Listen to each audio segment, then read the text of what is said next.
Girl stuff. Girl stuff. Girls. Stuff. Fuck off the boy stuff. Fuck you, Tom. See you later. Don't come back. Because it's sleepover chats galore. Life's better without you, Zahario. You heard it here and you heard it here first. We got a gal on the chair. We have Lucy in the studio with us. Lucy, please say hello. Hello, everyone. Thank you so much for having me. 3 femme voices on a pod. I'm like, you're welcome, everyone. You're welcome. Lucy, you're our production assistant for Ratbag, and you are brilliant. Hey, you're also a theatre kid, is that correct? Very much so. Unfortunately, I've been cursed with the theatre kid. It's not a curse. You've got the sickness. It's a blessing. As my friend Karasoka says, you have the sickness. You got it. You got to own it. We're very, very stoked to have you here and just have gal chats. Yeah, Luce. So Luce will be helping us out while Tom's away. Obviously, having his beautiful baby hasn't happened yet, but probably going to happen very soon. Any day now. I'm very excited. It's giving capable replacement, and we're stoked to have you. Capable replacement. We've said it before, but we got to say it again. Every single time I see a woman do something like highly, highly technological, and it's like anti-feminism. It's like broken feminism, because I know that it's like, obviously gals can do that too, but I'm like, wow. Yeah, totally. I'm going to open my can because I forgot to open it before we started the microphone. Give us that ASMR, girl.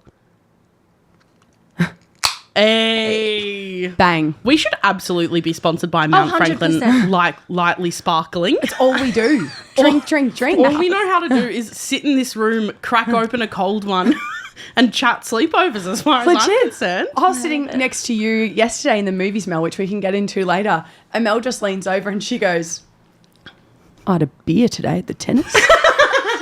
And did you not have a beer in the cinema as well? Was that a beer that you had? No, Sarah did, but I didn't. Oh, and I went, that is so off-brand for No, you. it's hectically off-brand. Sarah and I were at the tennis. Obviously, the Oz Open is on at the moment. And I was Transition alert. Go for Needle. Transition alert. Oh, great energy in the studio, gals. Great energy, gals. Good sleepover energy. Yes. Everyone's got their face mask on. Yeah. Maltesers are in a bowl. Go for it, girl. Absolutely. You're at the tennis. Yeah, it was at the tennis. It was at the Oz Open, and it was blisteringly hot. I was sitting in the what do you audience? Call it? Yeah, me literally about to say A audience. reserve? In the audience, in the stalls. Give me the theatre equivalent of where you were sitting. A reserve? The circle. Naturally. Front row of the circle. Good. Wow. Good on you. Yeah, prime seats. Good on you. She's doing well. Yeah. And we watched it. It was great. Great day at the tennis. I had this gorgeous moment when the tennis was done. Sarah went, oh, I just loved that. I loved the tennis. Baby, would you want to go again? And I went, darling, do you know what? Probably not. I went, baby, my darling, my precious. I went, I had so much fun today, but now I've had my fill. Yeah. And a day for me is enough. That's it. And so then we're in the cinema and Sammy was like, how's the tennis? And I was like, yeah, good. And she was like, I really want to go. And I was like, my 2 wives, op your pop. Link 'em up. A polyamorous date at the tennis. Now, tell me about this, because I was talking to someone the other day about the tennis and it kind of started a conversation around kind of how disappointed they were and I am in Australian audience etiquette at the tennis. Yes. Because the tennis is famously a silent hit. But it's become rowdy as. Yes. Was there rowdiness? There was some cheeky behaviour. And I have a bit to say about this because I think it's also an element of a lot of the players, from what I've seen in interviews and things, actually specifically love playing the Australian Open because the crowds are really vibey and they do get around it so hectically. Are they only, sorry to interrupt a question though, are they only vibey if it's an Australian playing? No, I don't think so. Right. Look, or if it's a fave or someone. The racism aside of this comment, the light racism, the light sprinkling of racism. I was watching an Italian player play. Yeah. And he like twice in a row like hit the net or something. Me trying to explain sport. So true. Yeah. And it was like silent and someone just went, Mamma mia. You're kidding. So serious. And then everyone I was like, you get your 2 seconds of fame, my king. Because you get kicked out for stuff like that, don't you? I believe that that happens. I think in like the Rod Laver, the bigger arenas. I was on in Margaret the bigger Court, games. not to brag. Yeah, in your circle seat. Yeah. But I think it wasn't like badly timed, like as he was throwing up the ball. It was kind of like as he was setting up, Yeah, or like sure. as he just got it wrong. But I was like, kind of work. It just goes to show everyone wants their 15 minutes of fame, Yep. no matter where it comes from. And you could Yep. tell I was like, that is a boomer man who has been stewing upon that joke. Yep. He's probably gone to his kids next to him. Oh, I reckon Yeah. the next time, how funny would that be if I go Mamma Mia? Yeah. And his And Gen hey- Z daughter's probably gone, no, Dad, that's a little bit racist. Yeah. and then he's gone, no, I reckon it'd be funny. And if he gets taken off in his Coral Lacoste shirt, handcuffed by the police, Yeah. he goes, well, it was worth it. Yeah. It was worth it for him. So in answer to your question, yes, it was like pretty like rowdy and fun. Yep. I think the players mostly like it. I have things to say about the tennis. Yeah. But we have to unpack. Did you see that American who was like, have you seen this, Luce? I have seen this. Thoughts? I think there's both. I kind of am on both sides. I Yeah, get both but you sides go. of it, definitely. Back to the etiquette of the tennis. Please. I was saying to my dad, because we went on the Sunday and it got rained out. Mm-hmm. And I turned to him. We had 15 minutes of tennis. It was glorious. And I turned to my dad and I said, I would say tennis is like an opera in regards to all of sport being other musical theatre. I said, Stoked to have you on this pod, Yeah. Lucy. You I think immediately this- comparing tennis to opera. That's our girl. Because- no, yeah, explain why. the way everyone, you're right, does that silent clap and then nodding along. It's the same as like Yeah. an opera. Everyone says brava and then they clap, but no other noise. Yes. There's no Yes. wooing. Oh, I There's no love wooing. this. It's a classy event. It is. The tennis, I yeah. also think it's really funny. I was sitting next to this older woman and I just love the way that old people chat about, or it's not even actually just old people. I think people of all ages do it when they like say words that are like, because that's the word that you say when you're at a sport. Do you know what I Yes. mean? Yes. I feel like we were all a bit guilty to it when we all got into the Matildas of being like watching it and being like, oh, shot. Yeah. Do you know what I mean? And this one beside me was like, beautiful play. Like just under her breath. And I'm like, I think you love just it. want me to know that you get the rules. And I love that. And I was like, wow. Everyone's peacocking. Yeah. Peacocking at the tennis. And it's another thing that sits in our wheelhouse of things that are theatrical that aren't theatrical but are. fully. Tennis Well, for obviously- sure. we have the ball kids. The ball kids. What Oh, are the ball now kids. their shining moment? There's nothing quite like the ball kids. Yeah. Now, this does sound like a way to bring in a humble brag that I used to sing at the tennis, but the only reason I bring it up is to talk about ball kids for a Yes, second. please. Used to sing, one time I sang at the men's finals and we're all in the Qantas shirts and it was very ridiculous. I think we sang You Raise Me Up and the crowd went absolutely mild because they're Yeah. like, I don't care about all of these kids with slick ponytails standing Yeah. with erect posture being like, when I am done. Yeah. It's 2 p.m. on a Sunday. I've got 10 beers in me. Yeah. Bit buzzy. Need to be a bit silent. Yeah. Right? We did that and then we were walking off and we're all walking, in like Madeline in rows of two, like marching soldiers. We walk past the ball kids and they have the exact same energy when we pass each other. And it was kind of like, we sized them up, they sized us Yeah. up. And everyone in our group's going, oh, look at the ball kids. Like, oh my God, look at them, like tryhards. And I just turned around and I went, we are the losers We in are this the same. situation. Yeah, we yeah. are the losers. Ball kids are fascinating I feel like to me. that belongs in one of those memes that's like from the office. It's like, show me the difference. What's the difference between these two photos? Yeah, It's like, yeah. they are the same photograph. It's a photograph of AGC and then a photograph of ball kids. It's about the ball kids at the Open though. Oh, they're so sweet. There was this really sweet moment where someone like because you know the umpire in the big tall chair. Yep. Also power play sitting in something that high up on power the throne. play, yeah. And going, guys, silence in the stalls, thanks. Yeah. Go on, Mevladeh. Thanks, my favorite usher.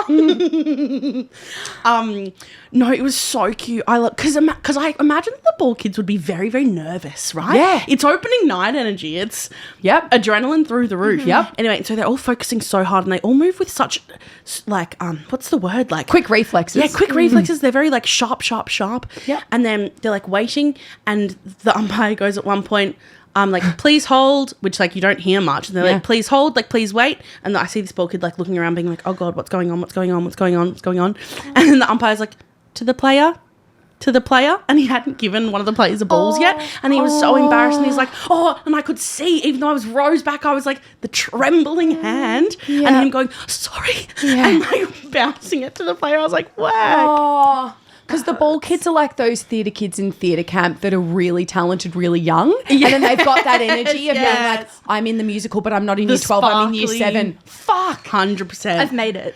I have two hot takes about the tennis Tell before me. we move on. Tell me. It's two. One of them is that fucking voice, the one that goes, fault. Vote? Do you know the one I mean? That says fault. Is that and the says, same? out? Is that the one that goes, 30 love. No, because that's the umpire. The umpire Mummy in the does that. Throne. Mummy in the Throne. Mummy my in the favourite. Throne does that. Is this a pre-recorded? They have this pre-recorded voice that goes, out. And it's in this infuriating accent. Oh, no. No hate to our Brits, however. Right. The Australian accent is even Is that more tradition infuriating. of the tennis to have her voice? So this is my question. I don't know if it's used in every single game or every single tournament, but it is infuriating. And I was leaned over to Sarah. Give me one more. It's literally like, so it's like when they'll serve Do the ball. silence, yep. Yeah, they'll serve the ball like, Yep. out. Sonically, that's too far. I think that's a bad impression. It's more like this. I think it's more like this. It's more like, ouch. Right. I think. It's a bit Strong sharper. belt. Yeah. It's sharp, strong belt placement. Really nice Yep. belt placement. But I couldn't help thinking she must be getting the residuals she must be getting Yeah. on that tape. Because that's got to be pre-recorded, no? Well, it is. Right. So that one's pre-recorded. Question. I hope she's sitting in Barbados on the beach, mimosa in hand, living off her sweet, sweet residuals from standing in the studio for one day going, no worries, I'll do another take. No worries. Out. I have a question. Do you think in the catalogue of out and the catalogue of in and catalogue of whatever, please hold. Fault. Question. Do you think the voice actress is going in and they're going, now we're going to record a bunch and they use a variety of different outs, or it's the same out every time? I'd love to know. You couldn't tell? I couldn't tell. Did Oh they no, have oh different- no, it was the same. No, it So was they the same did have every different time. intentions. But who knows? I don't know if Wimbledon comes out and they go, there's someone whose Sorry, job it is. Wimbledon comes out. Yeah. Oh yeah, Wimbledon comes out. I don't know if when Wimbledon comes around, it's someone's job to sit in the sound studio and pick a version for Wimbledon. I don't know. A different energy. But I reckon it's the same I moment. reckon, no, I've got a theory. I reckon in Wimbledon it's this, out. But in Australia, because we're all fucking rat bags throwing sour beers off the fucking bleachers, they're like, out! Shut the fuck up, Australia! Out! Needs to project. A Listen. teacher trying to cut through the class going, Yeah. that's the last It's time. the equivalent of being like, year 8, out of the lines. I did also say to Sarah, this isn't even my second hot take, not even there yet. Fuck! So much to say. That means halftime? Ad break? Ad break. Lucy's fucking new at this. Figure it out. That means ad break. Right. We'll throw to an ad break very soon. I think that tennis... Oh, wait, I'll finish the tennis chats, then we'll go to an ad break. Tennis... All right, Lucy. I was saying tennis feels like the less problematic version of going to the races a little bit. Yeah. When I was there yesterday, I felt like I was like... beautiful. Yeah.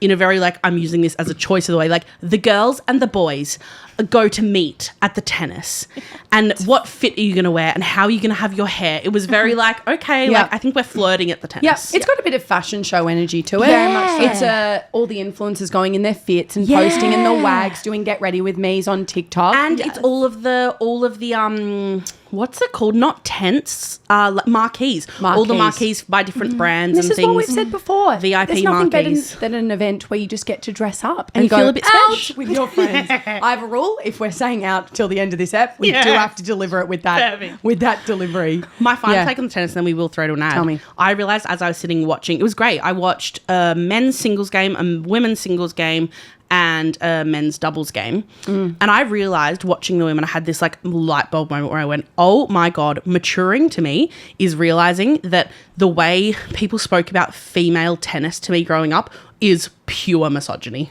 How so? I Pure agree, but I want you to. The way that like low-key people in my family, but also like lots of people I know growing up would mock like the noises that women make in women's tennis. Yeah. And I was like, for sure, I get it when it's like out of this world silly. Yeah. But I was like, and then I was watching the men, I was like, right, so we're do all the making exact noise. same. You're just teasing the women for having high-pitched voices It's and just going, instead of, huh. It's just not allowing women to do anything with power and with strength, Truly. and just trying to sexualize them at every turn, which is so disappointing. I completely agree. It's just finding a Yeah. way to make the women's one feel silly Yeah. and make fun of it. And Yeah. I'm like, actually figured out these are the most It's the remarkable athletes in the world. It's the same with Serena and who's the other one?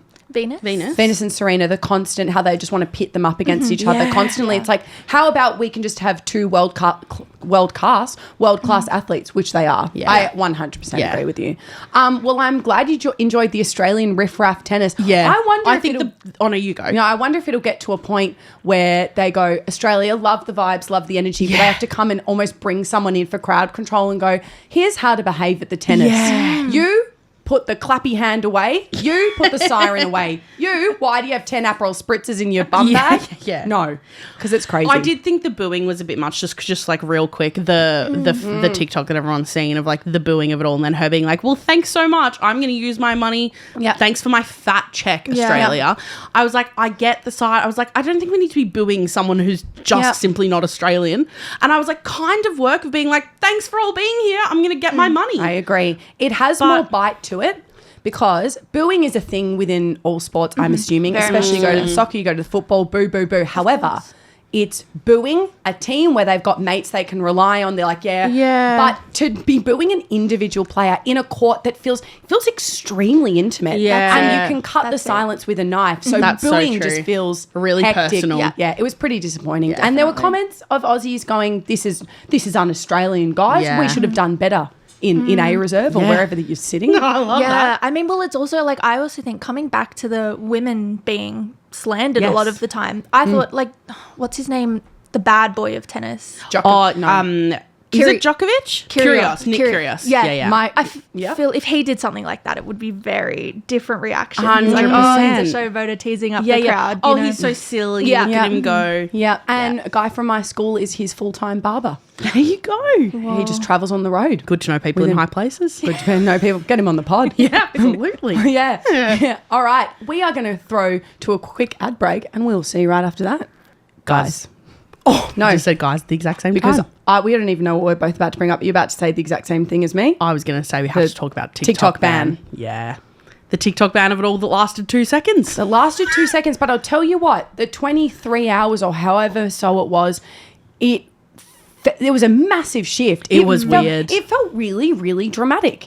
And I don't know if you scrolled, but I really was active in the time, the lead up, the doom scrolling, the Americans posting their who can say in memoriam, really funny last minute scrolls. Yeah. What was also really funny was all of these influencers that I fear maybe didn't realize that TikTok wasn't gone forever, but they're like, now that we're coming clean, I have to tell you something. That paid collab I didn't even use the product. Yeah. And I'm going, Stacey, I'd probably hold off on that because I think we might be back in a day. Yeah. I think, and it's people on lives just like admitting to all their faults, being like, it wasn't an anxiety pen, it was a vape. Yeah. And I'm like, no. Yeah. And now they're back. Now all of them back a day later being like, how y'all doing? Did you see James Charles's post from under the doona? James Charles's posts were crazy. It was like user 5816235. And he's like, guys, it's me, James. This might be deleted immediately, but I'm just saying that we're fine. I've got a VPN. I've logged in from a different country. How are you all doing? I miss you. And everyone's like, James, the voice of our generation. Also, when I saw it, it had like, that account had like 162 followers. That's it. Like, I was so #early. You were very early. And I was like, what is going on? Yeah. No, it was pretty wild. 170 million American users wiped. I know they're back. To then come back a second later. However, I think like in that interim period, I know that a lot of people are going, it'll be back. There was a real world in which it might not have been back for a while. So I think people are really mourning it. Did you see the people that were commenting going, if you chuck me $50, I'll screen record my page and send it to you? I'm like, people already trying to make a business. So apparently this is really sad. 911 had a lot of calls. Really? Of people that were like, TikTok is gone, needing welfare checks. Wow. People calling Helpline, Lifeline, like really, really sad stuff. Well, so what do we think is the... I have a theory. Yeah, go on. I think Meta has bought TikTok, and I will tell you why. TikTok now, Facebook now all of a sudden has a TikTok account. Too. Oh. Facebook all of a sudden now has a TikTok account. Also, me being infiltrated by NASA, but not as NASA as Facebook or Meta, because I can't string a sentence together.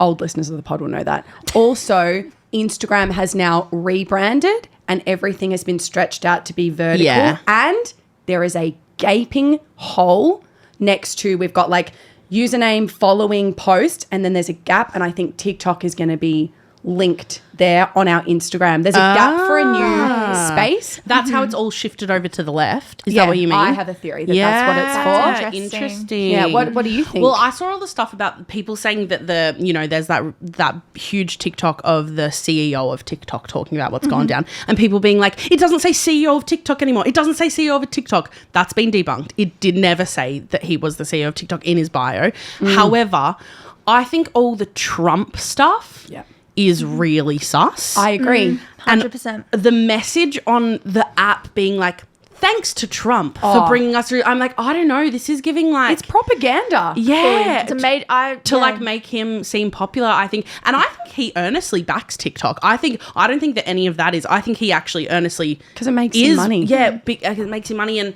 well, he's such a, like, freedom of speech, the Constitution kind of guy. But I don't know. There's something about... Yeah, I reckon it's been bought by Meta or, like, one of those big boys. What will be really interesting to see is who puts their money where their mouth is, and who, if Meta comes out and goes, yep, we own it, thanks so much, we're merging, who goes, nah. Because people are already starting to deactivate their Instagram accounts. Meta's stocks have dropped. I don't know if they've gone back up. Yeah. But I'll be very interested to see, because it's such a powerhouse in the social media world, who is actually real. Like, if I'm being brutally honest right now on mic, do I love Meta? Not really.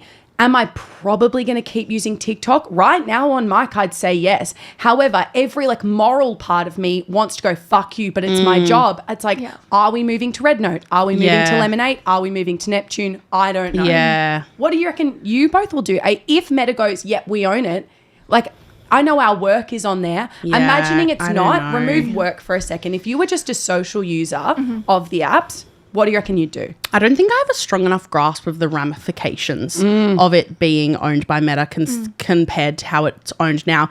And I think if I'm being brutally honest, that comes from a little bit of ignorance being bliss. I think with some things, which is a privileged position to be in, I think sometimes though I feel it with like the safety of data and things like that. I go, because as a white middle class person, I'm not the person that endangers, you know what I mean? But I'm like, in my brain, I'm like, if they get my data, well, all right, what are you going to do with it? Yeah. I don't have the kind of life where it would affect me, but that doesn't mean it doesn't bother me for other realms, if that makes sense. I think that feels very, very fair. I think what was really interesting to me was seeing the takes coming out of people being like, lol, people whinging about people like crying, being like, get TikTok back, it's just an app, like all of that stuff. And I had like a viscerally opposite take in that, of course, it's just an app. We know that. It's a social media thing. However, TikTok has changed so many people's lives. We were talking about this the other day. I know that you agree with me, obviously. Yeah. I'm nodding. The number of like businesses that have boomed because of TikTok, people finding things they would have never found on TikTok, not to mention literally things as important as finding information about, for example, what is happening in Gaza, what is happening at all these places across the world that are so, because of the way our media is fucked and monopolized, that we would have never have known. Like, there's so much that I've learned on TikTok, educationally, about so many things. And, you know, there's different ends of the spectrum. I've learned about things that aren't that important, but I've actually learned heaps. And then, there's the spectrum of stuff. I've learned about things that are literally genocide. Like, I've learned and everything in between. I 100% agree with you. And I had like a real life experience recently where I went, oh my good God. I remember being really like chronically online, almost like I couldn't look away when Hurricane Milton was going down. Yes. And I remember like it was like similar to the doom scroll countdown of watching people in their final moments in their apartment going, I don't know if this is just about to hit me. And I felt so like I had a parasocial relationship with all of these influencers that were I can't remember where it was, but were there whilst it was happening. And then I remember a day later seeing a news headline at my parents' house on the news. And I went, if I just saw that as a news headline, I probably would have gone, oh, fuck, that's sad, and moved on. 100%. But the personal relationship that I had to a world event like that, like Gaza as well, I completely agree. It makes it so much more personalised, the access to news. I also saw on TikTok, there was this girl, because people were doing their like goodbye, thank you TikTok wrap-ups, which actually made me emotional. There was this girl that was like, it was literally thanks to one of my TikToks blowing up that a random person, I don't know who, I don't know where they were from, donated their kidney to this random TikTok user because they believed and loved their stories. They loved their story so much. That's the power of social media, the power of community. Yeah. I have a new job because of it. Yeah. It entertained so many people through lockdown. It's such an important app. I agree. I think the people that are like, it's just an app, don't really get it. And I mean, I think there are people that are just not really on TikTok and still maybe see it as like, oh, is that just the 18-year-olds doing the dances? Yeah. And it's like, as an app, it's grown so much with what it is and what it showcases. And there's some whack shit on there too, but hey. There's whack shit on there as well. Yeah. Something for everyone. Yeah, a person's For You page I feel like is the most curated, special, like held close to their hearts. Almost too curated. Sometimes I'll be like, oh my God, love this curly hair routine. Then it's like, here's another curly girl. I'm like, that's no worries. It's like, here's another one. I'm like, that one. Probably don't need 11 in a row, but I'm a passionate person, so I'll lean in. And then I'm watching too much the same. Let's see. Will be so interesting to see what happens in the next few days. Yeah. With the TikTok of it all. Yeah. Yeah, I was actually going to say such a base take. It's nothing. I also like that TikTok has made everyday Joes famous. Yeah. People that wouldn't usually be famous. Totally. And it's like so inclusive. 100%. Inclusive. It's pretty inclusive. Once again, my pod thinking that I can just say whatever I want. I love that it gives people with maybe like less of a championed voice the space to grow and have an audience. Like, I think that's brilliant. 100%. I think it's been a really interesting tool for things like probably in every industry. Like I feel like there's so many brands and businesses and people who have grown who might not have beforehand. It's been so interesting to see its effect on the comedy scene. I think because there are so many people who have come up on TikTok who are now like, I'll give a live show a go. I love that. And they are selling out the town hall, like selling out these massive spaces. And I think it wouldn't be amiss to say that there are a bunch of comedians who have been in the game for a really long time who are a bit like, well, fuck you a little bit. You're like just a TikTok comedian. Yeah, you're just a TikTok comedian, or you're just this, or you're just that. And I think it's going to be really interesting. I just find it really interesting to see how those things like shape and change over time. Yep. Because I think there's so much that comedians who have been in the game for a long time would have to teach just TikTok comedians. Yep. But there's a lot that just TikTok comedians have to teach I agree. those 100%. people as well, because there's things to learn about marketing and promo and branding that if you just let the technology age come with you in your career, and it can do amazing things for you. 100%. And I'm going to miss the beautiful brands that are about 5 trends behind being like, all right, we're going to try that trend now. And then they do it and it's like about 10 trends too late and you just go, oh, guys. It's like someone now being like, one thing about me is I'm looking for a bank in finance. Six fund, good bank, good deal. I'm like, oh, guys, I think that you're a bit late with that one. Yeah. Is there anything else that's been going on in your week, Sammy, since we spoke last? Well, I mean, the impending TikTok ban was I was pretty online and viewing all of that. Yeah. I've gotten really into perfume this week. Yeah. Tell everyone what you've been doing. It's not a new obsession. I love fragrance. My biggest compliment ever, I want to die with people going, you know what? God, Sam, she wasn't good at maths and science, but fuck, she smelled good. And then I'm a happy woman. I love smelling good. I love perfume. I've even had friends go, too much. Sometimes I wear a bit too much perfume outside. Wait, we have to say what happened when we walked into the studio today. Oh my gosh. Did I or did I not influence you, Luce? I'm influenced by Sam. I got what's it called? The Lush body spray. Let the good times roll. So it was about a month ago now. Sam was here doing a couple of shoots and it was multiple days she was wearing this spray, and every single time I just walked past her, I got a whiff and I was hooked. And so that weekend I went out and bought the Good Times Roll spray from Lush. I love you for that. It was the last one on the shelf. Thank you. Hashtag not SponCon. Hashtag not SponCon. Yeah. And I've been wearing it since. It smells great on you. It's perfume talk is my favorite thing at the moment. I've also been gifted a number of perfumes from Sam, because she'll like often get things and be like, I don't know, I don't really like this. Like my entire perfume collection is things that I've gotten secondhand from Sam. I love it. And people tell me I smell good and I'm like, I have to give credit to my wife. I love it. It's so good.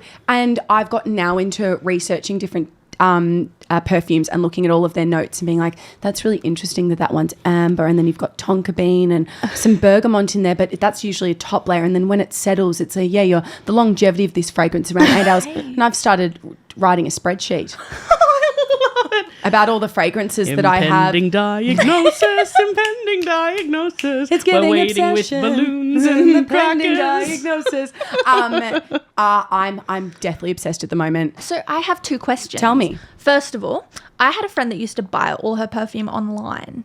She would buy without trying. Without trying. Wow. That's Because yeah. she saw the notes, the scents, and went, yep, this would suit me, this wouldn't suit me. Yep. And she never had one she didn't like. Oh, wow. Yeah. Would you feel confident enough to do this? So I've never blind bought until last week because I've started doing my research. I've gotten a bit confident. I've been sitting there in my lab coat going, I reckon that will smell like bergamot. Order. You've got like this Excel spreadsheet set up with like those codes and stuff to be like, well, if X plus Y equals C, probably bergamot plus cinnamon seeds is going to smell like heaven. Exactly. Poor Neve, I call her up and I go, you'll never guess what I've did. See you guys. You've never guessed what I've done.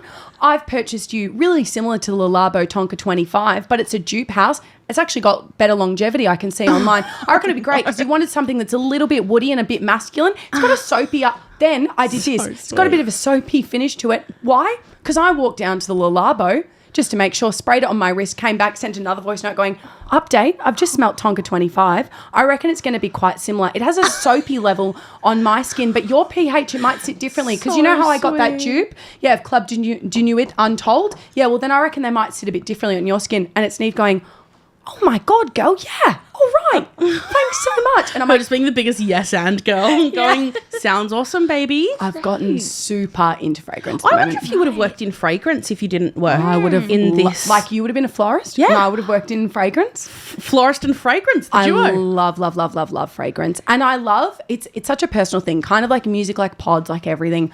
I love what people think is their fragrance, their favorite fragrance. And I love smelling people. And I'm like, you are Britney Spears fantasy. I love that for you. That's so you, girl. It's so fun smelling fragrances. I mean, I was raised right by my mum, Chadston, few laps of Maya, spritz. It's what I'm meant to be doing. That, and then love tell everyone also the other thing you learnt from your mum that you always do.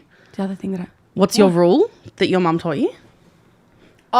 whenever you will always feel better if you smile when you're mad and if you put a lip on. You'll always feel better. I love my mum is a lipstick and perfume girl and I am a lipstick and perfume girl. Takes thanks one to to my know mum. You will actually never catch me anywhere.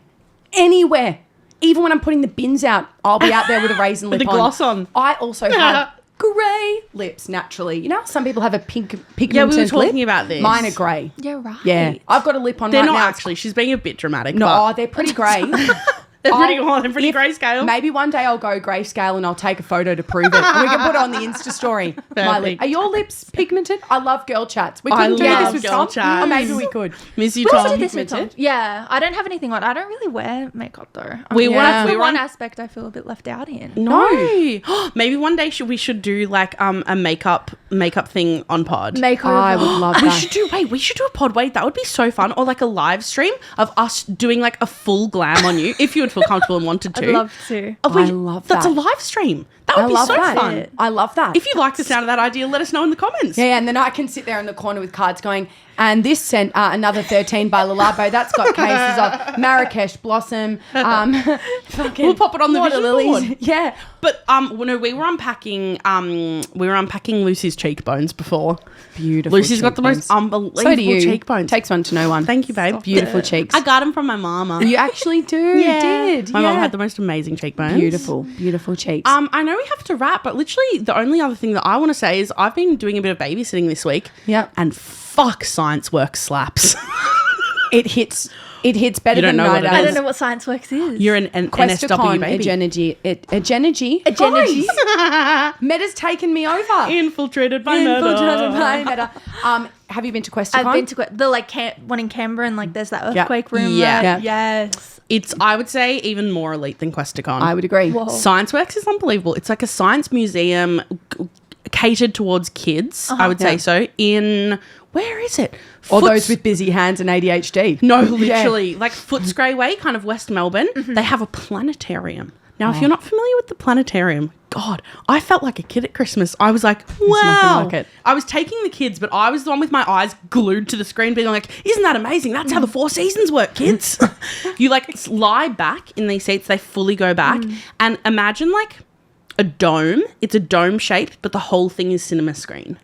Oh, beautiful. Yeah, and so you lie back and you watch these like shows about the planets and things like that. Anyway, it was just the most fun in the world. Did you race Kathy Freeman? I raced. How'd you go? I did all right. I'm not a runner at the best of times. You can race Kathy Freeman at the Olympics. They have like the time that she delightful. did for her sprint. And it's just so interactive. The whole thing's interactive. And this brings me around to my closing point of the pod, which is we have to talk about me being performative, looking after older kids compared to younger kids. Yeah, you do need to tell this story. Yeah, I need to talk about this really quickly. I've already told Sam this story, however. So in a past life, I've done a lot of nannying in my life. I actually used to do quite a bit of nannying. I looked after this one particular family for like 2.5 years. And when I started looking after the kids, they were 2.5 and 3.5. Wow. So like looked after the age range of kind of like 2 to 5 and a lot, like a couple days a week from like 8:30 to 6:30 every single week, right? God. I have a lot of experience at that kind of age. And so I've been just doing a bit of like casual babysitting recently. And I found this, got connected with this family who I was doing some work with over the school holidays. And these 2 kids are 9 and 11. Right. Okay. And I went over and the mum was like, oh, maybe do you want to come round, kind of do an evening with us, do an evening babysitting session before you do a whole day just to double check it's a great fit. And I was like, totally. And so when I went over, she was like, we have a pool, so feel free to bring your bathers. It was one of those like 35-degree days. I was like, heaven. Yeah. I went over and I had this harsh realization that I was being awkward with these kids. I had this moment being like, Mel, I was like, why are you nervous? Why do you feel like uncool and unlike, and these kids, like, they're fucking 9 and 11. Like, it's not psycho. Like, I need to stop saying psycho. It's not a bonkers they're not teenagers. However, I got in this pool and I clocked myself literally being like, what game are you playing there, buddy? The buddy as well is the most attempt to be cool and chill. Attempt to like with no connect success. with these kids like they're 2 and 3. Yeah. And I just had this moment of being like, oh my God, Mel, you're being awkward. Yeah. And what was another thing? Like I would be like, oh yeah, so I was like in the pool with them. And I kind of had this realization of being like, maybe that's weird. Like, I don't know. It's not actively weird, but I know that I could have just supervised them in the pool. I probably didn't need to get in. But then I was overthinking it. And then I was like, I'm here in my coral like bikini being like, oops, you got her on the head. Good one. And then being like, if there was an iota of silence, being like, so what's your guys' favourite subject in school? I was just like, Mel, chill out. You're not on a date. Yeah. Also, these kids are not newborns. You can talk to them like adults. And I think that's fair. I think you're not good in silence at the best of times, though. So I think that was just you in a different room. Regardless of their age. If they were 16, you would have been like, you seeing those weird trends on TikTok? Anyway, yeah, I just had that moment of being like, fuck. Yeah. Well, that's the thing about the younger generation not understanding them. I think I'm starting to get to that age where I'm like, oh, right, so we're wearing our belts there. Good on you guys. You know, I was like, hey. How's that going? I was like making nachos and I was like, hey, do you want some skibbity toilet Ohio nacho cheese? And they were like, what? And I was like, oh, skibbity, that's a word, isn't it? Yeah. Yeah, right. Gen Alpha. I still don't get it. Gen Alpha. Nah, couldn't be me. Anyway, hey, that's rat food. Girl chats. Girl Indeed. chats. We should all say that only three things we know how to do this week. Oh yeah, do you know this? Where we say like 3 things that we only know how to do. It'll make sense as soon as Mel and I you'll have see. The only 3 things I know how to do, I'll just make them off the top of my head, is all I know how to do this week is skibbity toilet, be obsessed with Americans thinking the world revolves around them, and out. What are the 3 things you know how to do this week, Sammy? Only things I know how to do are take detailed notes on top, middle and bottom notes of fragrance houses and their appropriate dupes. Perfect. House sit my family dog after being so vocal on the pod this week about being anti-dog in Ratbag. But also, love you, Nelly. Love the family dog. We're having a great time. Great. And skirt around in my car. That's all I know. Beautiful. Okay. All I know how to do this week is keep applying the good times roll scent. Yeah, yep. Perfect. Naturally. Oh, God. Keep watching tennis for the theatre of it, but not understanding how it works still. Perfect answer. Good spot. And writing up that video of notes for how to set up the pod studio. Yep. So we don't have as long a setup time. We as love a did procedure today. document. See, women making procedure documents, women typing on a keyboard, impressive. Hottest thing in Everything the that world. women do ever.